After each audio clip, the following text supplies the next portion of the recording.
Hey Resinators, hope you are doing amazing today. So I have another mini Storytime compilation for you today. So I have two school related stories, and guys, these moms are not having this bullcrap.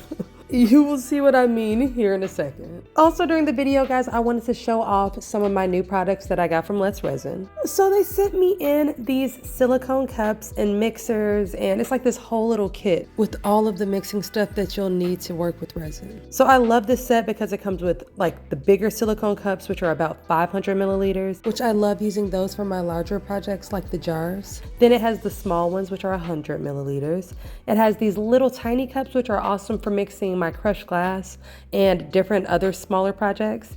It has the droppers, gloves, all kinds of stuff, guys. So this set is amazing. I will make sure to put the link to it in my link tree. So anyways, guys, during this video, I will be using some of these products to make my newest adorable pumpkin jar. So make sure that you stay to the end if you want to see the results. All right, besties, without further ado, let's get into it. Story number 1 is called, Am I the a-hole for telling one of my daughter's classmates' moms to f*** off about what I put in my daughter's lunch? For some context before the story, I, 38 female, cook Asian foods regularly for dinner and for my daughter Lily's 7 females lunch. This is because my family enjoys these foods. I also like to cook these foods, and my mom cooked a bunch of these foods growing up since I'm half Japanese. Most times I'll either give my daughter some leftovers from last night dinner plus veggies and a snack, or I'll just make her a quick little bento box and some other things that are really quick. So after school one day, my daughter wanted to play on the playground for a bit before we went home. I said that she could play for a few minutes and she ran off to play.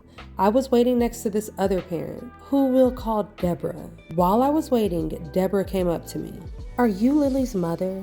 Oh yeah, I am. Why? Well, your daughter's lunches have been bothering my son, and I would like to ask you to pack something else. What? How are they bothering him? She then proceeded to start talking about how her son was complaining about my daughter's lunches smelling terrible and that he thought it was all disgusting. She also said that her son didn't eat most of his lunch because he was so grossed out. Who are these people? I said, okay, I understand your son doesn't like the smell, but can't he just sit somewhere else? She said, are you kidding me? My son shouldn't have to put up with whatever crap you make your daughter bring to this school. It's honestly disgusting. Then she started making more vaguely racist complaints, but I was fed up at this point. I said, listen, I get that your son doesn't like my daughter's food, but he could very easily sit somewhere else. I'm not changing what's in my daughter's lunches because you and your son don't want to exist near Asian food. So off. She angrily stumped off with her kid. Then when my daughter got finished playing, we left soon after. When I got home, I talked to my husband about it, and he told me that I probably shouldn't have told her to F off. He said that I probably just made the issue worse. So am I the a-hole? See, for this one, I don't care what anybody has to say. OP is not the a-hole. Now, I will start by saying that obviously there are better select words she could have used. She definitely didn't de-escalate the situation, and she probably did make it worse. But do I blame her? Heck no. Some people just need to be called out for their bullcrap, and I bet that lady won't be talking to her like that again. For that mom to even have the audacity to come over there and say something to that mom, y'all, I'm getting mad. Like literally my blood is boiling. Because as a mother, I just got my kid in pre-K, and I swear, oh God, if somebody comes up to me and tells me what to put in my kid's lunch, I can guarantee you that I would have more to say than OP did. Like I would be pissed. So for this one, OP gets a 0 out of 10 a-hole rating and a 10 out of 10 for being a badass mama. Somebody had to put that Karen in her place. And then for the Karen, 9 out of 10. I want to go 10 out of 10, but you guys know me. I got to save that high rating for the worst of the worst. So anyways, guys, you have to let me know, am I being too nice to this Karen? Drop your a-hole ratings in the comments for this story. And now we're on to story number 2. And for this one, the mom is having issues with the teacher, because you know how some teachers can be. So anyways, story number 2 is called, Am I the a-hole for not backing down on my daughter's teacher for calling her the wrong name? My daughter, Alexandra, 14 female, hates any shortened version of her name. This has gone on since she was about 10 years old. The family respects it, and she's pretty good advocating for herself should someone call her Lexi, Alex, etc. She also hates when people call her the wrong name, so she just likes to be called Alexandra. So she took Spanish class in middle school, and the teacher wanted to call all the students by the Spanish version of their name. So she tried to call Alexandra Alejandra. Alexandra corrected her teacher, and she respected it. She had the same teacher all 3 years of middle school, so there was never an issue. Now that she started high school, she's taking Spanish again. Now the new teacher announced that if a student had a Spanish version of their name, she would be calling them by that for the school year. So Alexandra would be called Alejandra. Alexandra quickly corrected her, but the teacher completely ignored her. My daughter came home upset after the second week.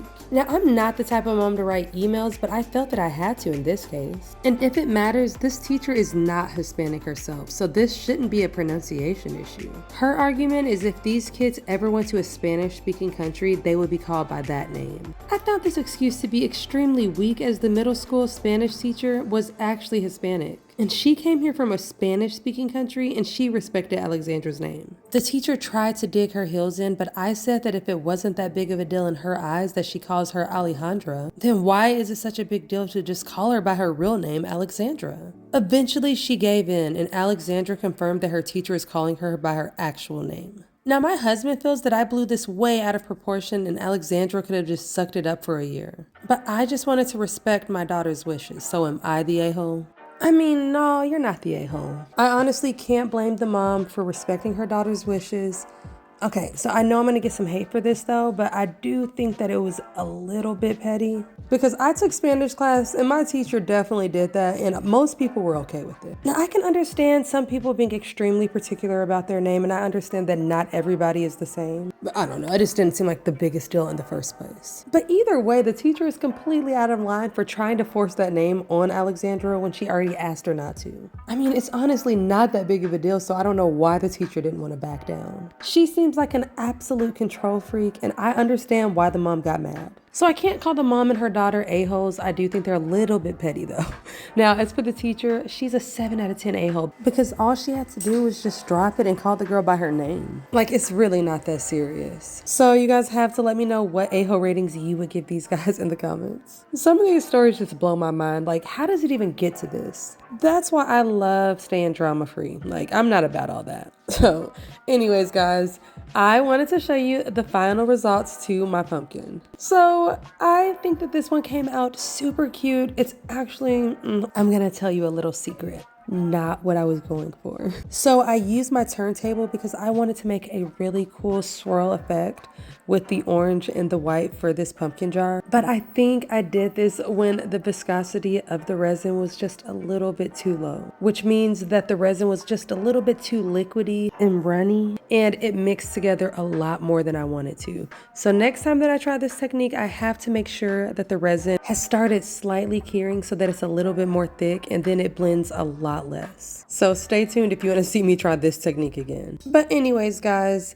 I used my brown crushed glass for the entire lid on this jar because I just was so obsessed with the look of just the stump on my other pumpkin jar. And the lid is just my favorite part. I love this brown crushed glass lid. It's the perfect amount of sparkle and it still has the natural stump look. And I just think it's so cute. So anyways, guys, thank you so much for being here. And if you made it to the end of the video, drop some orange and brown emojis to show me that you're a true supporter. All right, besties, I will see you in the next video. Peace.